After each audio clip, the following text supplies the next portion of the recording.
5 attitudes contre-intuitives, surprenantes, mais qui vont le faire vous courir après. Bonjour à toutes, c'est Fabrice Julien, coach et auteur expert en séduction depuis 2010 et dans cette vidéo vous allez voir comment faire pour qu'un homme vous court après. 5 attitudes surprenantes, hein. C'est assez contre-intuitif ce que je vais vous dire juste après l'intro. Mais avant de commencer, je vous offre un guide gratuit sur la séduction ainsi qu'une série de conseils gratuits eux aussi par email. Pour les recevoir, si vous êtes intéressé, c'est très simple. Cliquez sur le premier lien dans la description de la vidéo. Si vous êtes motivé, vous le trouverez.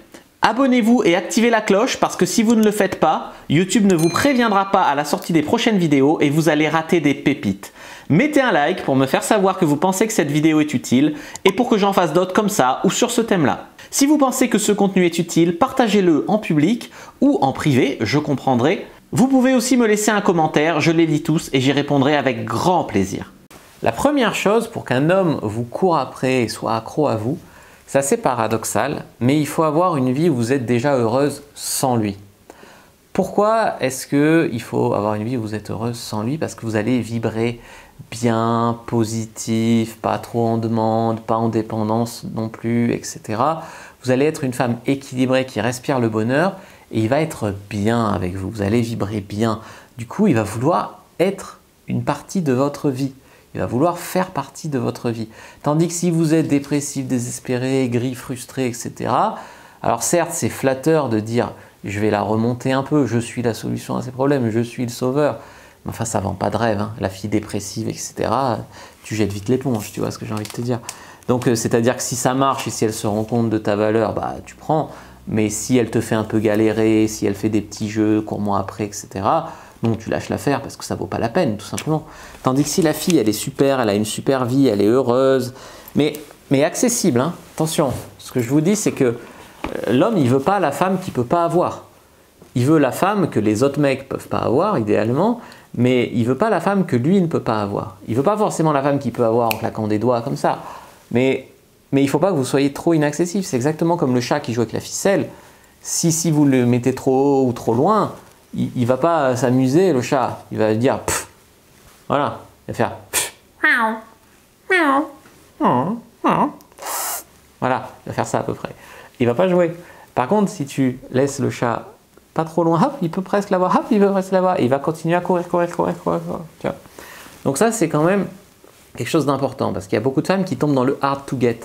Mais hard to get mal dosé. Et du coup, le mec, il n'a pas envie de leur courir après. Il a juste envie d'arrêter, il n'y croit plus. Donc il faut quand même être accessible si vous la jouez hard to get. Alors ça, c'était le premier point. Deuxième point, c'est avoir des limites. Alors ça, c'est hyper contre-intuitif. Beaucoup de femmes disent j'aimerais qu'il me court après, donc si je fais que le casser, lui dire des stops, etc., il ne va plus me courir après. Dans une certaine mesure, c'est vrai. À aucun moment, il faut lui manquer de respect. À aucun moment, il faut le casser, comme vous dites. À aucun moment, voilà, et quand il fait un truc bien, il faut lui dire que c'est pas bien. Voilà, on peut le taquiner, mais il ne faut pas être vexante, tout ça. Mais ce que je veux dire ici, c'est que si le mec abuse, si le mec vous manque de respect, je sais pas, il vous pose des lapins, il vous parle mal, il vous rabaisse, je sais pas, il y a plein de trucs comme ça, il vous appelle jamais, il vous prévient toujours au dernier moment, enfin voilà, des trucs comme ça. Vous devez lui dire, écoute, t'es bien gentil, enfin, tu parles pas comme ça, tu l'infantilises pas justement. Tu lui dis salut, là tu me préviens au dernier moment, moi je suis pas une fille qui bouche les trous au dernier moment, je serais ravi de te voir, mais il faudra me prévenir la prochaine fois, quelques jours à l'avance, pour que je puisse m'organiser et te faire avec plaisir une place dans ma vie. Voilà, ça le recadre, qu'il arrête de t'appeler au dernier moment, de te sonner, tu vois. Donc ça, c'est important, parce que si tu te dis, si je veux qu'il s'intéresse à moi, je dois tout tolérer. Non, tu ne dois pas rien tolérer, mais tu ne dois pas tout tolérer non plus. Il y a toujours une question de mesure, d'équilibre, de subtilité. Mais si tu te laisses manquer de respect, le mec, il ne va pas avoir envie de te courir après, hein. Il va un peu te piétiner, il va un peu s'essuyer un peu les pieds dessus, puis il va passer à autre chose. Il ne va pas faire sa vie avec une fille à qui on peut manquer de respect comme ça. C'est pas possible, tu vois. Point numéro 3, ce que les hommes, ce qui leur fait vous courir après, c'est si vous êtes une femme quand même libérée, qui sait ce qu'elle veut et qui sait le prendre.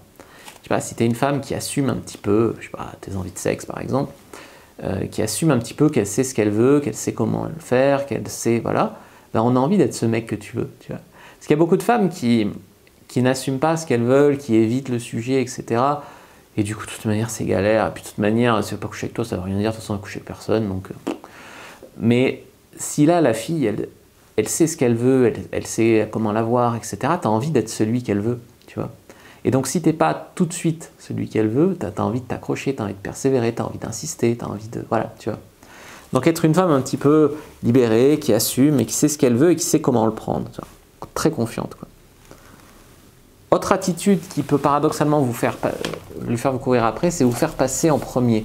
Je sais que beaucoup d'entre vous, vous êtes des femmes très gentilles, très généreuses, et qui finalement donnent tout à l'autre. Et après vous dites, j'arrête d'être gentille, parce que être gentil, ça marche pas. Les mecs, ils n'aiment pas les filles gentilles.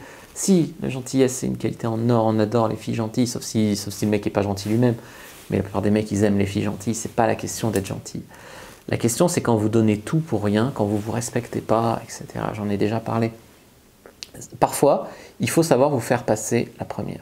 Par exemple, vous aviez ce rendez-vous avec ce mec qui vous plaît beaucoup, mais vous êtes vraiment épuisé. Vous êtes vraiment épuisé. Je ne dis pas que j'ai un petit peu mal au ventre parce que je suis stressé d'y aller, donc j'annule. Ça tu es stressé parce que tu as un petit peu mal au ventre, ou plutôt tu as mal au ventre parce que tu es un petit peu stressé, tu annules, tu te dis la semaine d'après ça ira mieux, la semaine d'après tu as de nouveau un petit peu mal au ventre parce que tu es toujours stressé.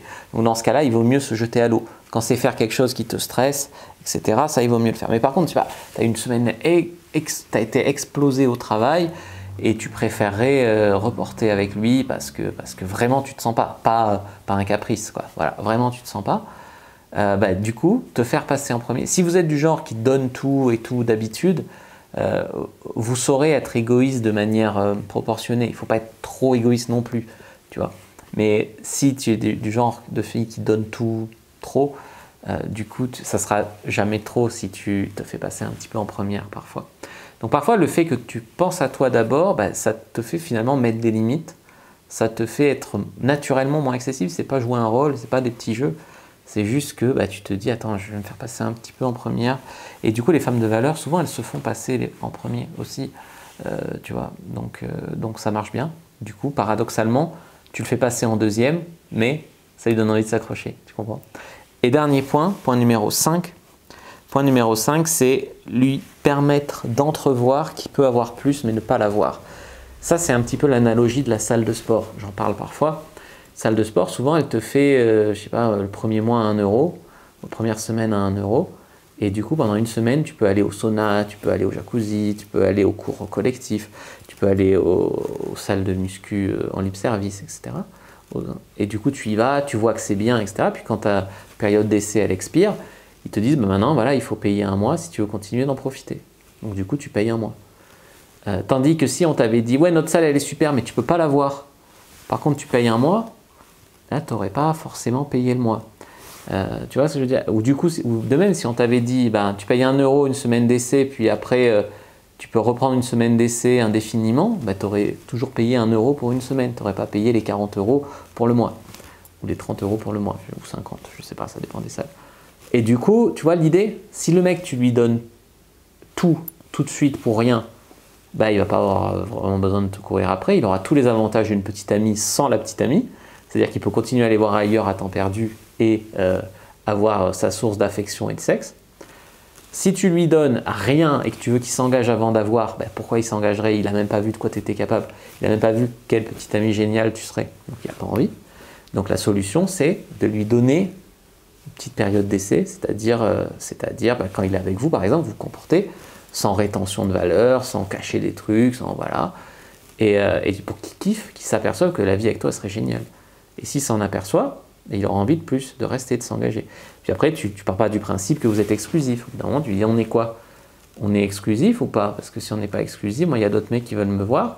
Moi, je préférerais qu'on essaye d'être exclusif et voir où ça mène. Mais si toi, tu vois d'autres filles de ton côté, moi, je vais voir d'autres mecs. Et là, le mec, souvent, le plus important pour eux, c'est pas ta chatte de te baiser, quoi. C'est d'avoir ta fidélité, c'est d'avoir ton exclusivité sexuelle. Donc ça, c'était des points très importants à comprendre que j'ai énumérés au travers de cette vidéo. J'espère que ça vous a plu. Si c'est le cas, vous savez quoi faire. Vous pouvez lire mon livre aussi, le trouver, le rencontrer, le garder. par Fabrice Julien. Moi, je vous dis à bientôt et que le dieu de la séduction soit avec vous, les amis.